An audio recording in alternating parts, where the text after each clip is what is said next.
ধরেন তো মোল্লা সাহেব মন্দ যাবে না আমি এটা কথা বলি হটান তোমার শাশুড়ি বিয়া হইছে না শাশুড়ি সিঙ্গেরিয়া পোলা ভাত খা বিয়া দিলে বাচ্চা এই কাচ্চা বড় হবে আখে বাচ্চা কাচ্চা মানে কান্না করে হবে হবে হামাক দিবেন হ্যাঁ নিলে নিবেন হামাক দেন হ্যাঁ আমি তোমার পুরা হলুদ হলুদ দিয়া মাখিছে খালি ভাত এই ভাত দিয়ে শরীর চলে এইভাবে গরিব লোকে আমার বিয়া করছো বিয়া করছি বাচ্চা কাচ্চা বাড়া এই যে তোকাই নাই ভাত নাই খালি ভাত এইলা শুকান ভাত খালি হলুদ দিয়া খালি লাড়া দিছে এই লাড়া দিয়া দিছে আমাকে এই খেয়ে শরীর চলে না কিভাবে কাজ করবো এ বেটা তুমি তো বুঝো না এটা কাজ বিরিয়ানি না এটা কাজ বিরিয়ানি নয় এটা কাজ বিরিয়ানি পেটে গন্ডগোল হয় এই যে গরু মাংস আছে ভাই এই যে না না পেটে গন্ডগোল চলেছে পেটের গন্ডগোল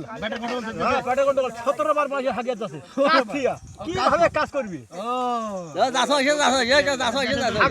হাগার পরে 5 রাত ধরায় কি করবি কিভাবে কাজ করবো কি মানে দেখছি না কি কোনো কিছু নাই আর তো এইভাবে তো আধা ভাগা করে 5,000 ঢালাই